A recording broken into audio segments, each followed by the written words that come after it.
The bottom line, penetration. Just again, it's so cold and glazing. You remind me, it made me love it and begin again. It made me love it and begin again. You made me love it and begin again. Hello, sinners. My name is Alice Sin, and welcome to Alice's Shelf Monsters. Yeah, today we'll be talking about vampires. We'll talk about where they come from, how they evolved into what we know today, how we went from Dracula to Twilight, and what HIV has to do with all of that. So come with mama. Vampire superstition thrived during the Middle Ages, especially because of the plague. And here's something interesting. Vampires have always been connected to diseases, especially sexual transmissive diseases. Why? Because after there's the penetration and the contact with fluids or blood, you get a person that's half alive, half dead on the way to death. Did I say more? So during the Middle Ages, we had this disease called porphyria, which is a blood disorder that causes, amongst other things, causes blisters on the skin that's exposed to sunlight. And also, one of the ways to make the pain less worse is to drink blood. So that's probably where the myth comes from. The first time we have vampires in literature, it's in the German poem The Vampire, written by Heinrich August Osterfelder. In English literature, however, the first time we have vampires is in the epic poem Thalaba the Destroyer by Robert Southey. But they will become a huge thing afterwards. During that time in which Mary Shelley wrote Frankenstein, there was the whole bet between her and Lord Byron and whatnot. If you have not watched Frankenstein yet. So, Lord Byron gets inspired by this idea of vampires, but he is not the one to write the story. Actually, John Polidori writes a story called The Vampire with a Y, and it's wrongly attributed to Lord Byron, but he is not the one who wrote it. And then we have Carmilla, which we just talked about, and the big first female vampire, until we get to Bram Stoker's Dracula, that set the stakes for vampire storytelling.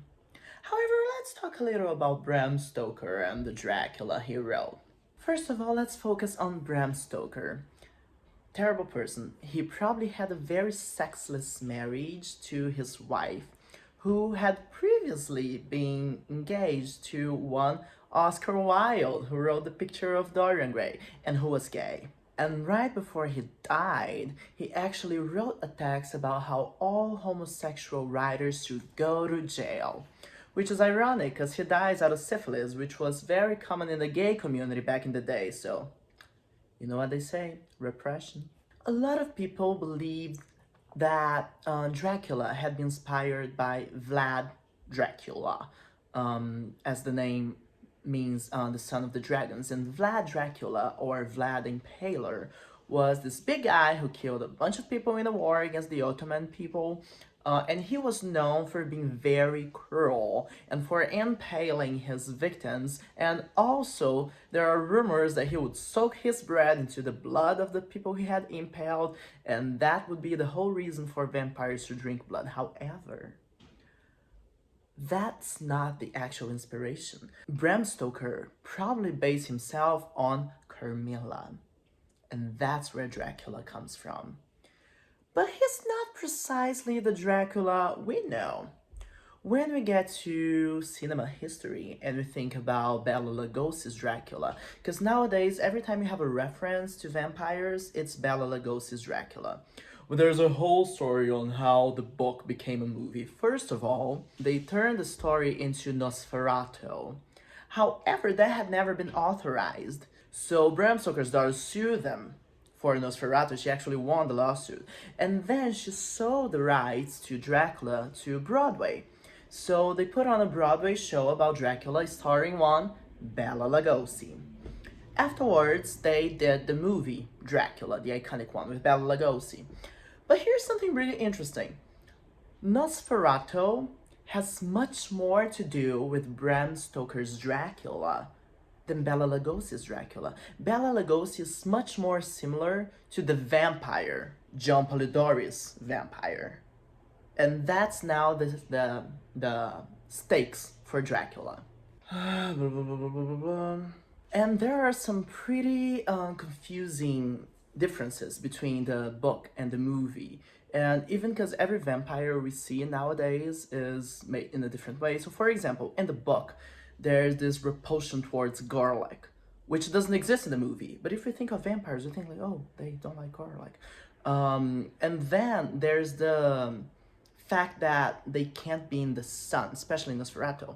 And that was never in the book. There's this whole diffusion of what the real vampire, the real Dracula is. But I mentioned a while ago about how vampire stories are usually connected to sexually transmissible diseases. And here's something quite interesting from the time Bram Stoker wrote Dracula. There was something called the Contagious Disease Act that ruled in England between 1864 and 1886. And what had happened was a bunch of people had brought prostitutes who were sick to England. So this act made that every woman that was suspected of or accused of having a disease was to be thoroughly examined by the doctors. By examined, we mean abuse. That's what was actually going on. And those diseases transmissible through fluids and blood. So there's this whole raising of stakes for vampires. And then some scholars say that Dracula came as a response to the xenophobia and the fear of sex. And when we think of the movie and we think of Dracula's brides, we have the question, who lures in the night? The male abuser, Dracula, and the ill prostitutes, the brides. So that's like the mentality. Every story is a reflection of the time period it was written in. So this is the way Bram Stoker talks about the fear of sex that was going on in that society through vampirism. But then you're gonna say, Alice, what about the cute vampires? I mean, we have Twilight. I mean, our vampires aren't that bad. We don't technically hate them. Haven't you watched the Vampire Diaries? Yes.